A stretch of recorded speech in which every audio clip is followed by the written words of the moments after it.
ఓం విఘ్నేశ్వరాయ నమః. రామాయణము కిష్కింధకాండ 28వ అధ్యాయము. అంగదుడు మిగిలిన వానరాలు ప్రాయోపవేశం చేయటానికి దర్భల మీద పడుకొని రామకథను గురించి చెప్పుకోవటం మొదలుపెట్టారు. వీళ్ళందరూ రామకథ చెప్పుకుంటూ ఉండగా అక్కడున్న కొండ శిఖరం మీదకి ఒక పెద్ద పక్షి వచ్చింది. కానీ దానికి రెక్కలు లేవు. ఆ పక్షి అంతమంది వానరాలను చూసి, ఆహా, ఏమి నా అదృష్టము, ఒకడిని తింటే మిగిలిన వారు పారిపోతారు. కానీ వీళ్ళు ప్రాయోపవేశం చేస్తున్నారు కాబట్టి ఎవ్వరూ కదలరు, మెల్లగా ఒక్కొక్కరిని తినొచ్చు అని అనుకుంది. ఆ వానరాలు చెప్పుకుంటున్న రామకథ వింటున్న పక్షి గట్టిగా ఒక మాట అంది. నా మనసు కంపించిపోయేటట్లుగా నా సోదరుడైన జటాయువు రావణాసురుడి చేత వధించబడ్డాడు అన్న మాట చెప్పిన వాడెవడురా ఇక్కడ? అసలు నా తమ్ముడు అక్కడికి ఎందుకు వెళ్ళాడు? దశరథ మహారాజు జటాయువుకి స్నేహితుడు. దశరథుడు ఏ కారణం చేత మరణించాడు? నా రెక్కలు కాలిపోయాయి. నా అంతట నేను మీ దగ్గర కూర్చోలేను. ఎవరన్నా వచ్చి నన్ను దించండిరా అన్నది. కానీ కింద పడుకున్న వానరాలు ఒకరితో ఒకరు, అదంతా ఒట్టిదే, మనల్ని తినేయటానికి అలా అంటుంది, మనం అక్కడికి వెళితే అది మనల్ని తినేస్తుంది అన్నారు. అప్పుడు వాళ్లలో ఒకడు ఇలా అన్నాడు, అది మనల్ని నిజంగా చంపేసిందే అనుకో, మనం ప్రాయోపవేశాన్ని చేస్తున్నాం కాబట్టి మరి దానిని తేవడానికి భయం ఎందుకు, వెళ్ళి తీసుకురండి అన్నారు. అప్పుడు అంగదుడు వెళ్ళి ఆ పక్షిని తీసుకొచ్చాడు. వానరాలన్నీ పక్షి చుట్టూ చేరాయి. అప్పుడు ఆయన, అసలు మా జటాయువు ఏమయ్యాడు అని అడిగారు. అప్పుడు అంగదుడు రామకథ చెప్పటం ప్రారంభించాడు. అంగదుడు రామకథ మొత్తం చెప్పి, నువ్వెవరు అని ఆ పక్షిని ప్రశ్నించాడు. అంగదుడు రామకథ చెప్తూ తర్వాత నువ్వెవరు అని ఆ పక్షిని ప్రశ్నించాడు. అప్పుడు ఆ పక్షి, సంపాతి అనబడే నేను జటాయువు సోదరులము. సూర్యుడు ఉదయించినప్పటి నుంచి అస్తమించేలోపు ఆయనతో సమానంగా ప్రయాణం చేయాలని మేము ఒకరోజు పందెం వేసుకున్నాము. అనుకున్న ప్రకారం నేను జటాయువు సూర్యుడి వెనకాల పోతున్నాము. అలా వెళ్తుండగా మిట్ట మధ్యాహ్నం వేళ మేము సూర్యునికి దగ్గరగా వచ్చాము.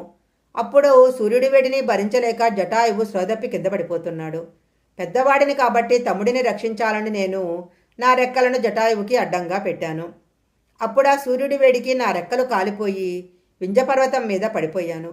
కానీ నా తమ్ముడు ఎటు వెళ్ళిపోయాడో నాకు తెలియలేదు. మళ్ళీ ఇంతకాలానికి మీ వల్ల నా తమ్ముడి గురించి విన్నాను.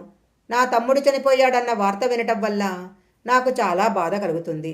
చనిపోయిన నా తమ్ముడికి జలతర్పణ ఇవ్వాలి అనుకుంటున్నాను. కానీ నేను ఎగరలేను. మీరు నన్ను తీసుకెళ్లి సముద్ర జలాల దగ్గర దిప్పండి, నేను నా తమ్ముడికి తర్పణ చేస్తాను అన్నాడు. సంపాతి కోరిక మేరకు వాళ్ళాయనను సముద్ర తీరానికి తీసుకెళ్లారు. అక్కడ ఆయన జటాయువుకు తర్పణలు సమర్పించాడు. మళ్ళీ వెనక్కు తిరిగొచ్చాక వానరాలు సంపాతితో, జటాయువు రామకార్యంలో సహాయం చేశాడు. నువ్వు కూడా రామకార్యంలో ఏమన్నా సహాయం చేయగలవా? నీకు సీతమ్మ జాడ ఏమైనా తెలుసా అని అడిగాడు. అప్పుడు ఆ సంపాతి, రెక్కలు కాలిపోయి ఈరోజు ఇలా పడి ఉన్నాను. ఇంతకన్నా నేనేం చేయగలను? కానీ రామకార్యానికి నేను మాట మాత్ర సహాయం చేస్తాను. సీతమ్మను రావణుడు ఆకాశ మార్గంలో తీసుకెళ్తున్నప్పుడు ఆమె ఆభరణాలను కొంగుకి చుట్టి విడిచిపెట్టడం నేను చూశాను. ఆ రావణాసురుడు విశ్వవసో బ్రహ్మ యొక్క కుమారుడు, సాక్షాత్తు కుబేరుడి తమ్ముడు. ఆయన లంకా నగరానికి అధినేత. ఈ సముద్రానికి దక్షిణ దిక్కున 100 యోజనాల అవతల లంక ఉంటుంది. ఆ లంకలో ఎక్కడ చూసినా బంగారు స్తంభాలతో నిర్మించబడ్డ భవనాలు ఉంటాయి. అలాంటి లంకానగరంలో దీనురాలై పచ్చని పట్టుపుట్టం కట్టుకొని ఏడుస్తూ చుట్టూ రాక్షస స్త్రీలు ఉండగా సీతమ్మ ఉంది. నాకివన్నీ ఎలా తెలుసని అడుగుతారేమో. నేనిక్కడే కూర్చొని సీతమ్మను చూడగలను. నేను దివ్యదృష్టితో చూడగలను. మాకు ఆ శక్తి ఉంది. ఎందుకంటే భూమి నుంచి ఆకాశానికి కొన్ని అంతరాలున్నాయి. మొదటి అంతరంలో తమ కాళ్ళ దగ్గర ఉన్న ధాన్యాన్ని ఏరుకొని తినే కులింగాలనే పక్షులు ఎగురుతాయి. రెండవ అంతరంలో చెట్ల మీద ఉండే ఫలాలను తినే పక్షులు ఎగురుతాయి. మూడవ అంతరంలో బాసములు, క్రౌంచములు ఎగురుతాయి. 4వ అంతరంలో డేగలు ఎగురుతాయి. 5వ అంతరంలో గద్దలు ఎగురుతాయి. 6వ అంతరంలో హంసలు ఎగురుతాయి. 7వ అంతరంలో వినతాపుత్రులమైన వైనతేయులము కాబట్టి మేము ఎగురుతాము. అందుకని మేము తినే తిండి చేత, సహజంగా మేము జన్మించిన జాతి చేత 100 యోజనాల అవతల ఉన్న విషయాన్ని కూడా ఇక్కడే ఉండి చూడగల దృష్టిశక్తి మా కంటికి ఉంటుంది. అదిగో దూరంగా లంకాపట్టణంలో అశోకవనంలో సీతమ్మ కూర్చొని ఉండటం నాకు కనిపిస్తుంది. మీలో ఎవరైనా సాహసం చేసి 100 యోజనాల సముద్రాన్ని దాటి వెళ్ళగలిగిన వాడు ఉంటే సీతమ్మ యొక్క దర్శనం చేయవచ్చు అన్నాడు.